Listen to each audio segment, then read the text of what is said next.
на моих глазах, я не буду называть имен, происходили неофициальные встречи. Я тогда ездил в Москву в 90-е годы. У меня есть роман под названием «Встреча с оригиналом». Это все 90-е годы Москва. Он не очень удачный, мягко говоря, но очень интересный. Там как бы, из него я иногда краду кое-что, потому что там масса вещей. И я ездил очень много в Москву и присутствовал в одной частной квартире. Все правительство, все члены правительства периодически раз в неделю приходили для неофициальной встречи с журналистами. Такой брифинг был, как в Белом доме делается. Все вопросы задавались, обсуждалось будущее России, обсуждалось настоящее, обсуждались планы, какое демократическое общество, какое недемократическое, выборную систему и так далее, и так далее. Не было внезапно ни единого вопроса, почему не распустили КГБ. Не было задано ни единого вопроса, почему не введена налоговая система. Не было задано ни единого вопроса, почему не было объявлено собственности, частной собственности на землю. 3 ключевых вопроса. И я могу понять, потому что люди сдурели.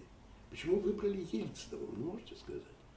Это человек из любимого мной Екатеринбурга, потому что там отца послали из Москвы на практику, и я как бы чувствую связанным с этим городом. Почему выбрали человека, который разрушил Ипатьевский дом, где жила царская семья, которую расстреляли там? Это совершенно партийный работник. Хорошо, он не такой, как Путин, который преследует своих врагов. Он не преследовал своих врагов. Но он позвал обратно КГБ. Это совершенно был партийный, до мозга костей человек, который закрыл коммунистическую партию. Но сам-то он оттуда же. Почему его сделали главой государства нового? Можете мне объяснить? Никто не может объяснить. Потому что такая была техническая ситуация, что так получилось. Но у интеллигенции была огромная сила, влияние. Что я буду обвинять своих приятелей, что ли? Я не буду обвинять, потому что все сдурели от этой свободы. И все думали о том, как напечатать книги. Зиновия Зиника как напечатать. Вместо того, чтобы заняться просто серьезным разгромом просто этой страшной организации.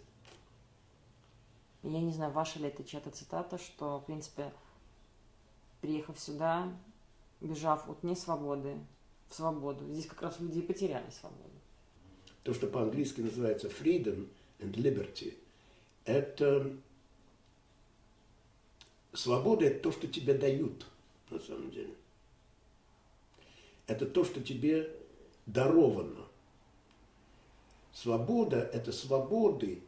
То есть вот освобожденный раб из рабства, ему даровали свободу.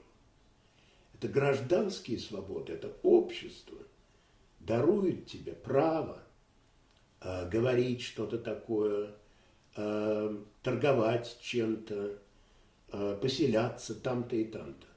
Это свобода. Свобода – это некоторая социальная гарантия какого-то общежития друг с другом без страха. Государство может даровать тебе свободу. Свобода города, когда какому-то индивидууму дают ключи от города. Liberty, то есть вольность, о которой говорил Александр Сергеевич Пушкин, это совершенно другая вещь. Это право не делать что-то такое. То, что от тебя требуют. Вот это право не делать, это то, что Исайя Берлин называл негативной свободой. Это гораздо существеннее, чем свобода, которая дают, а потом отбирают. Вот этот вот отказ чего-то не делать и право на отказ гораздо существеннее, чем твои права и обязанности. И когда человек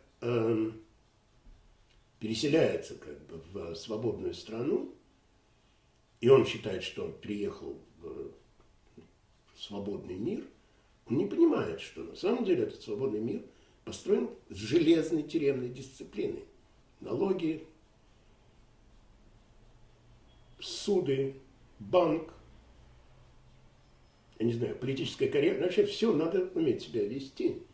И если ты вести себя не умеешь, ты погибаешь просто. Что здесь есть еще, кроме этой свободы, есть вот эта вот вольность. А именно право не делать.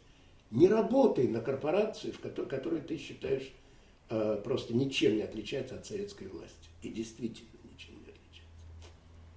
Не работай на человека, который ты считаешь по своим каким-то авторитарным тенденциям не лучше каких-нибудь российских воротил, олигархов, преступников. Не делай этого. Если у тебя есть liberty, у тебя есть право не делать что-то такое.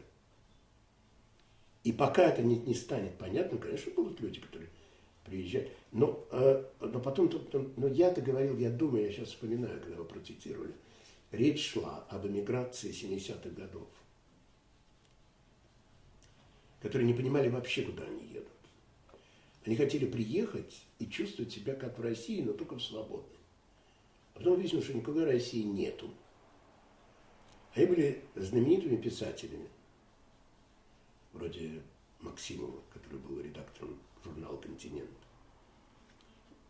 Солженицын. Они все были уже знаменитыми состоявшимися писателями. И они хотели приехав на Запад, как бы заниматься тем же, чем они занимались в России, но свободно. А жить свободно. Кто тебе мешает, собственно говоря? Но ты просто оказываешься окруженным совершенно другим языком, другой культурой. Естественно, они почувствовали себя в тюрьме, в конечном счете. Потому что доступа обратно в Россию не было. И они перемахнули через железный занавес, но оказались с другой стороны железного занавеса, отделенные от своей жизни так же, как они были бы отделены тюрьмой. Я в этом смысле говорил. Я не говорил в очень большом абстрактном смысле. Но стена – это тоже особенное понятие, потому что стена, как говорил замечательный христианский философ, еврейка Симона Вайль, француженка, стена – это не только стена тюремная. В тюрьме, благодаря стене, заключенные могут перестукиваться друг с другом. То есть препятствие – это некоторый способ общения. Не просто способ, это средство общения. Без препятствия ты не можешь осознавать себя. Есть в Кабале знаменитое понятие цимцум, то есть Бог, он как бы сузился и таким образом дал возможность человеческой жизни. То есть ограничение, оно порождает жизнь. Цензура, она порождает определенные формы литературы. Стена, она порождает новые общения. Стена плача порождает некоторый религиозный культ. Это идолопоклонство стене. Сейчас в Израиле религиозные евреи – это идолопоклонники. Они молятся камням вместо того, чтобы молиться Богу. Но это способ. Некоторые – это другая религия. Это не иудаизм, я считаю. И в этом смысле, конечно же, так сказать, вот эта вот чуждость – это такого же рода вещь. Ты только через чуждость можешь найти способ общения с самим собой. Потому что нас слишком много. Мы должны себя чем-то ограничить. И эта чуждость помогает обрести тебе свою собственную форму. Но сначала одна чуждость, потом надо уйти в другую чуждость, потому что эта чуждость стала уже твоей. Надо все время искать чуждость новую. Здесь вся левый истаблишмент, который очень долго после войны руководил всей Великобританией, то есть влиял на политику правительства, они вот этот вот создали культуру мультикультурализма, который на самом-то деле превратился в геттоизацию общества. То есть они поощряли отделение, на самом деле, а не слияние. Лючи говорит по-английски, может быть, даже лучше, чем моя внучка, чем по-русски. И я думаю, что она русский начнет как бы звать, но она никогда не забудет уже. Она уже грибной суп обожает и борщ. Это никогда это не забывается. И я считаю, что нужно вносить раскол в душу. Надо раскол в душу. Эти моральными скрепами только, так сказать, повредит. Это членовредительство. Скрепа – это дырокол. Получается, чем больше проблем, тем лучше, в принципе. Да, конечно. Интереснее жить. А британцы они обожают. Вот это когда-нибудь забастовка какая-нибудь надо. Теперь нельзя ехать на поезде с Виктории, там, с Чаринг-Кросса до Рамсгейта. Нужно сесть, нужно будет пересесть в Дувре на поезд, из поезда пересесть значит, на автобус. Автобус довезет до Фолкстона, и оттуда можно будет доехать еще на одном поезде. Как интересно, дико интересно. Более того, я помню в детстве, я в Крым ездил, как все советские дети. Кроме пионерских лагерей, я еще в Крым ездил с родителями. И я помню, я с гордостью пришел однажды и сказал, я нашел самый длинный путь к морю. А я как-то так пошел, и вот запутанным образом, что вот запутанный путь, это помогает какому-то формированию души. Сколько приблизительно лет прошло с того момента, как вы переехали сюда и выходом первого произведения на английском? Я думаю, лет 15, лет 10. Лет 15, 10-15. То есть все эти 10 лет вы работали на русском в основном? Да, да. Но вы учите, что это же другая жизнь была. Это вот, возвращаясь к теме иммиграции, я жил там вот если ехать вверх по моей улице, то начинается Хэмпстедский парк. Одно из лучших мест Лондона – это Саут-Энд-Грин, это такой небольшой сквер перед входом в парк. И мы там жили с Машей Слоним. Маша Слоним набрала огромное количество долгов, сняла огромную квартиру, купила огромную ссуду. И мы все ее делили, ну там несколько друзей. Потом Буковский туда приехал, когда он приехал из его наручников. Переслали в Швейцарию, и в конце концов он переехал в Англию в 1977 году. Он там тоже год провел. Там была такая смешная коммуналка. Но Пятигорский жил рядом, Александр Моисеевич. И я говорю, значит, 70-е годы. И это было несколько русскоязычных друзей. Больше никого не было. Просто никого не было. Не было никакого русского языка в Лондоне. Все друзья англичане. В чем состоит моя жизнь, как и сейчас, как вся британская интеллигенция. По понедельникам Start the Week, Radio 4.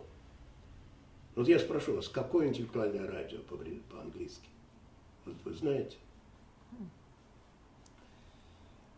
Radio 4. Еще более интеллектуальное, потому что там классическая музыка главным образом, но с перерывами на всякие беседы. Radio 3. А читаешь Times Literary Supplement или London Review of Books. Если ты как бы с более-менее тори взглядами, такими анархически-консервативными, ты еще читаешь журнал Spectator. Spectator собирался в Сохо. Я очень быстро вошел в некоторую жизнь Сохо. Это Фрэнсис Бэйкон, это Colony Room, легендарная. Зеленая комната, которая закрылась в 2008 году. Это такое серьезное пьянство и полная политическая некорректность по поводу секса, жизни и вообще чего угодно. Принцессу Диану или Даяну, иначе как стервой там и называли. Короче говоря, это очень специфическая жизнь была. По-русски можно услышать было речь только на BBC или на квартире у Маши. И то не всегда, потому что жизнь, в общем-то, была английская. Ты открываешь дверь, и там сигаретный дым, тогда курили, полупустой паб, 4 спины мощных. Хозяин, пабликан, выключает музыку, потому что чужое лицо вошло. Ты подходишь к стойке и думаешь, что нет, главное не смотреть. Берешь там кружку пива или виски. Что холодно на улице, там забежал и смотришь, не туда попал. Молчание полное. Но есть некоторые законы в Англии по началу разговора, это о погоде здесь. Ты говоришь, это не беда outside. То есть как бы чили, прохладно, морозно. А вчера было вообще вообще гораздо теплее. Да, вчера, это позавчера был, еще что-то. И откуда? А я все говорю, британцы – это самая разговорная нация на свете. И когда говорят вот об этом, так сказать, о закрытости, это полная ерунда. Они просто не влезают тебе в душу, пока ты сам не начал разговор. Особенно в пабе. Стоит тебе открыть рот, и с тобой вступает разговор, остановить невозможно. Тебе расскажут все абсолютно. Как он спит с женой, или со своим бойфрендом, или где он покупает продукты, и какой он там ненавидит автобус, и все. Всю твою жизнь, вся жизнь будет. Но вот это вот преодоление чуждости – это очень важная вещь.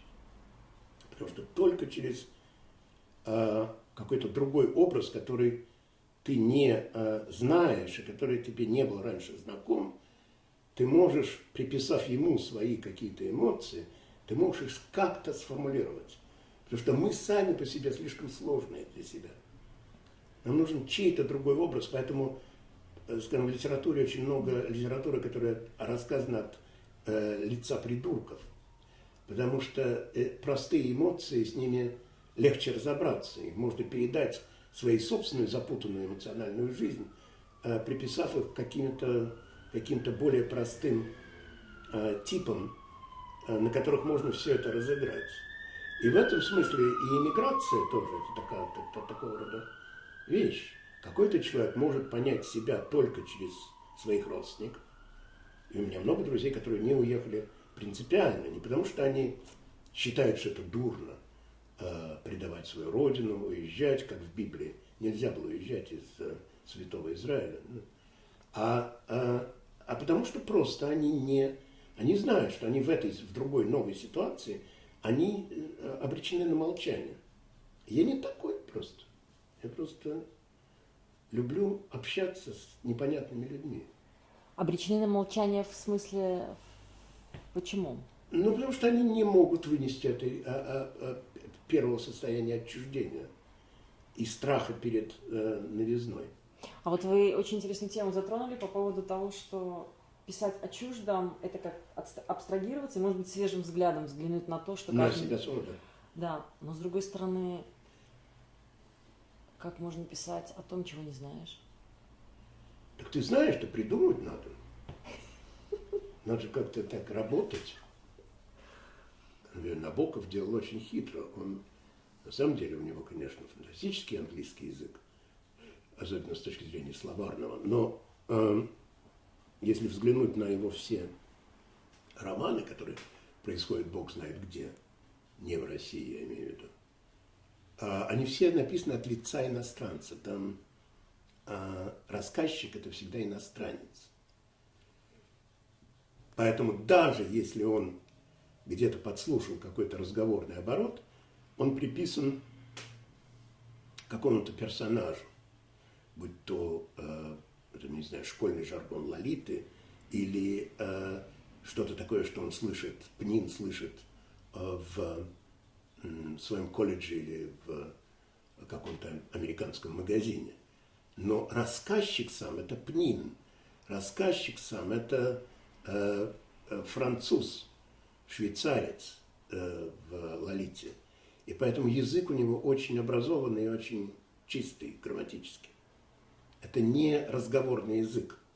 Это не язык, на котором писал бы Достоевский или даже Пастернак. Это не разговорная речь, если сравнивать, там, скажем, с русской, российской интонацией или и английской нарративную интонацию. То есть ты же не влезаешь в чужую культуру в каком-то смысле. Ты осознаешь себя, который очень сложный какой-то гибрид. 29 лет в Москве, 40 лет за границей. А просто пытаешься сформулировать весь этот хаос, который творится у тебя в голове. И его можно сформулировать только, естественно, через что-то такое, что тебе не знакомо. Вот я сейчас пишу книжку, заканчиваю. И она изначально была много лет назад по заказу журнала российского «Вокруг света». Это книга про мессию, лжемессию или новоявленного и самообъявленного мессию 17 века в Отtomанской империи. Еврей из Измира Шабтай Цви, которого объявили мессией, он произвел переворот во всем мире, даже в Лондоне люди продавали дома, считая, что наступит конец света. А в один прекрасный день это надоело все султану, была создана комиссия по разбору этого дела, и султану надоело слушать это после недели разбирательства в присутствии психиатра, имамов, раввинов и так далее. И он сказал: вот лучник, вот стрела летит, если твое тело отразит эту стрелу, тогда ты мессия, если нет, то ничего не поделаешь. А он посоветовался, долго советовался и перешел в ислам. И образовалась секта такая, которая до сих пор, ее можно проследить, это уже никакая не секта, никакое не движение, но до конца, середины 20 века они как бы существовали. Это называется донна.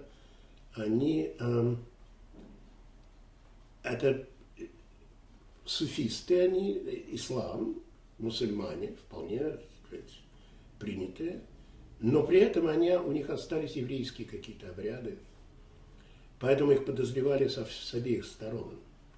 И мусульмане их подозревали в том, что они остались евреями, а евреи не хотели их принимать, потому что они стали мусульманами. И вот эта вот идея иммиграции, вот это вот, я считаю, и есть апогей иммиграции. Это переход в некую другую религию. Во всяком случае, в мое время. Это некий переход в другой образ жизни, в другой язык. И не просто язык в том смысле, что я говорю свободно на английском, а язык какого-то мышления, других привычек, другой еды, всего другого. Это переход в другую религиозную общину в каком-то смысле.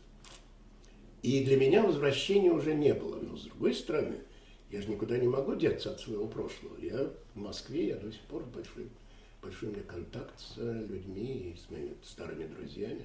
И никуда эта моя Москва никуда не делась. А как начала складываться ваша профессиональная жизнь, когда только вы приехали в Великобританию?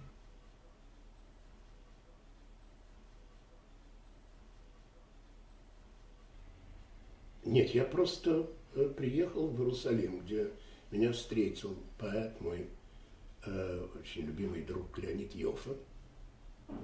Сейчас такое классическое имя в русской поэзии. И там же жил Слава Цукерман, автор легендарного фильма американского, потом в Нью-Йорке осел, который назывался «Жидкое небо», Liquid Sky, про панков нью-йоркских. И они меня встретили, и там чувствовал себя как дома. И я год занимался театром, потому что единственное мое авторство до отъезда, до 1975 года, было в журнале «Театр».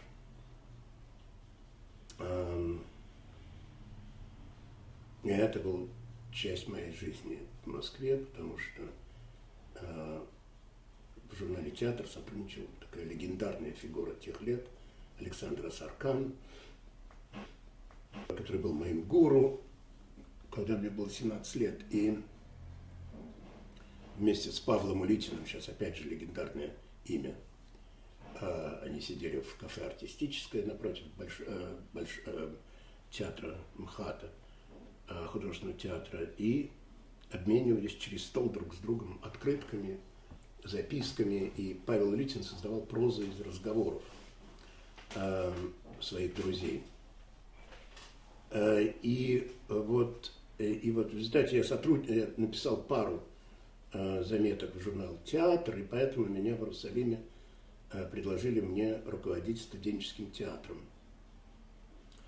Чем я и занимался, ко всеобщему удовольствию, приблизительно год. Никаким режиссером я не был, но, надеюсь, больше никогда не буду. Но это было замечательный опыт. Я соединил 3 водевиля Козьмы Прудкова. Это было наполовину на иврите, наполовину по-русски. И мы объездили всю страну и даже получили какие-то деньги за это.